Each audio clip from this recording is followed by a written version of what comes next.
नमस्कार दोस्तों, स्वागत है आप सभी का हिंदी स्टडी में। दोस्तों आज हम विद्यापति जी के बारे में पढ़ेंगे। विद्यापति जी जो आदिकाल के कवि हैं और विद्यापति जी का समय जो रामचंद्र शुक्ल जी ने माना है वो सब देखेंगे, कहाँ के थे, क्या, ये सारी बातें आज हम इसके पढ़ने वाले हैं विद्यापति जी के बारे में।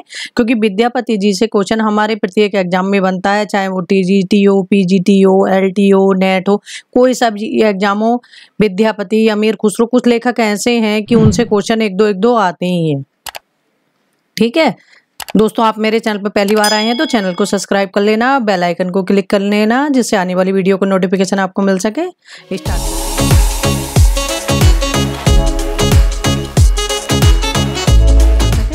स्टार्ट करते हैं आज की क्लास। विद्यापति जी का जो समय है वो 1350 ईस्वी से 1460 ईस्वी लगभग माना है। मतलब कंफर्म नहीं है, लगभग इस समय के मतलब ये बना, क्योंकि आदिकाल में जब तक हम चलेंगे तब तक लगभग ही लगभग रहेगा। ठीक है, तो विद्यापति का जन्म, इनका जन्म कहाँ हुआ था? दरभंगा बिहार के बिस्पी नामक गांव के रहने वाले थे।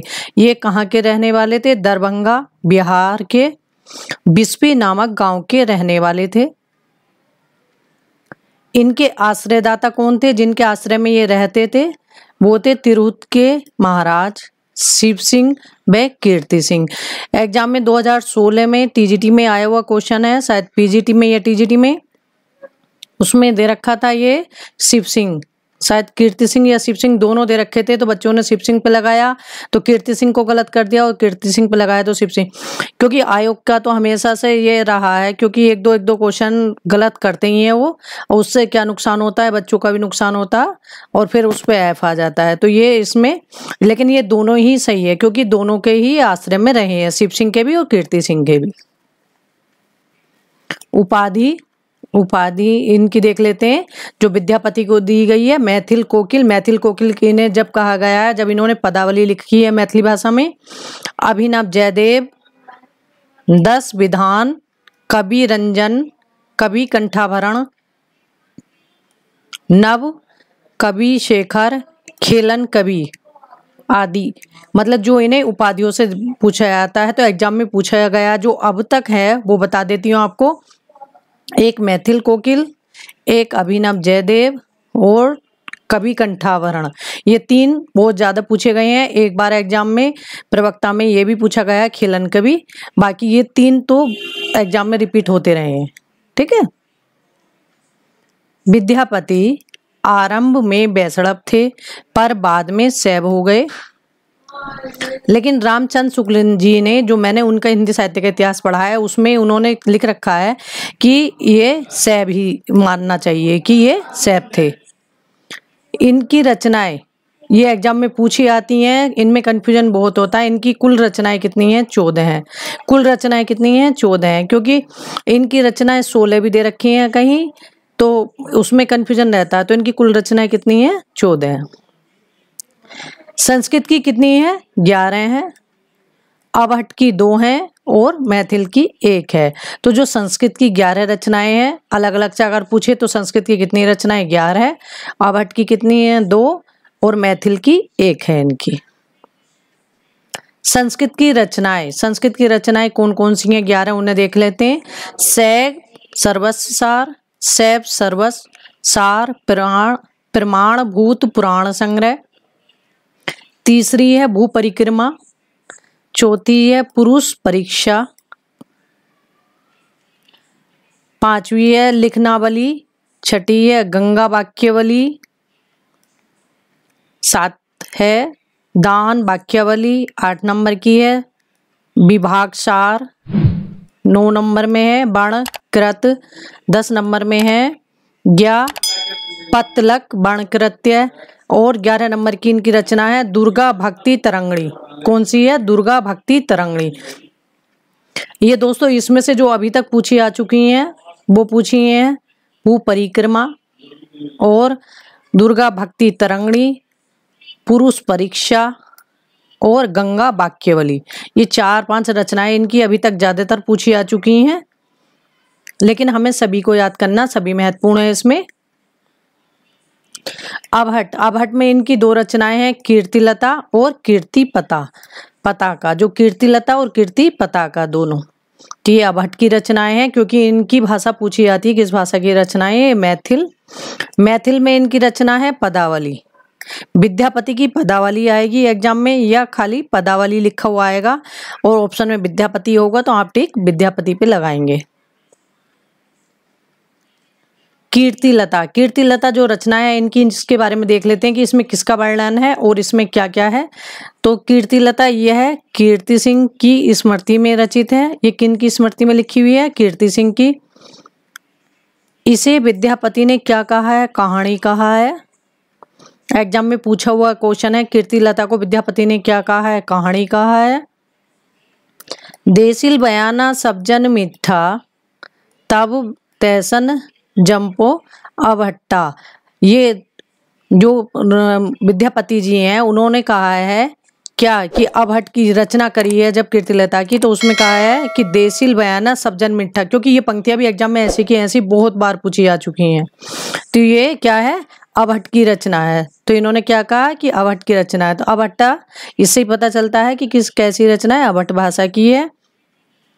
और इन्होंने इसमें बताने की कोशिश की है कि वो देसी भाषा होती है वो सबको मीठी लगती है। इसकी भाषा कैसी है? अबहट है। जो कीर्तिलता है इसकी भाषा कैसी है? अबहट है। और हजारी प्रसाद द्विवेदी के अनुसार कीर्तिलता क्या है? ये भृंग भृंगी संवाद रूप में रचित है। किस रूप में रचित है? भृंग भृंगी संवाद में रचित है। जैसे एक मेल भोरा और एक फीमेल भोरा बात करते हैं आपस में, संवाद, उस तरह से मतलब ये लिखी हुई है। यह एक क्या है? यह एक चंपू काव्य है। और कीर्तिलता में जौनपुर का उल्लेख है। जौनपुर का उल्लेख किस में है? ये एग्जाम में बहुत बार पूछा जा चुका है विद्यापति की रचनाओं में, तो वो कीर्तिलता में है। लेकिन क्यों विद्यापति वैसे कभी जौनपुर आए नहीं थे, क्योंकि अगर क्वेश्चन बनता है इससे कि विद्यापति जौनपुर आए थे, वो कभी जौनपुर नहीं आए थे, लेकिन उन्होंने जौनपुर का वर्णन कीर्तिलता में किया है।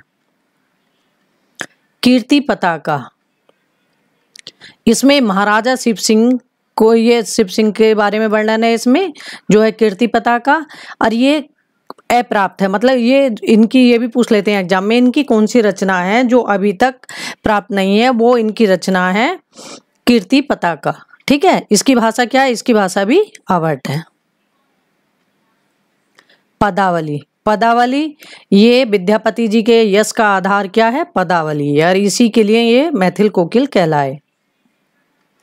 इसमें क्या है? राधा कृष्ण की प्रेम लीला का वर्णन है, क्योंकि पदावली में पूछते हैं इसमें क्या वर्णन किया है विद्यापति जी ने? राधा कृष्ण की प्रेम लीला का वर्णन है। और शुक्ल जी ने इसे श्रृंगारिक कृति माना है। पदावली को शुक्ल जी ने क्या माना है? श्रृंगारिक कृति माना है। और विद्यापति जी को क्या? श्रृंगारिक कवि माना है। आजकल आध्यात्मिक रंग के चश्मे बहुत सस्ते हो गए हैं, उन्हें चढ़ाकर जैसे कुछ लोग ने जयदेव के गीत गोविंद को आध्यात्मिक माना है, वैसे ही इसे भी।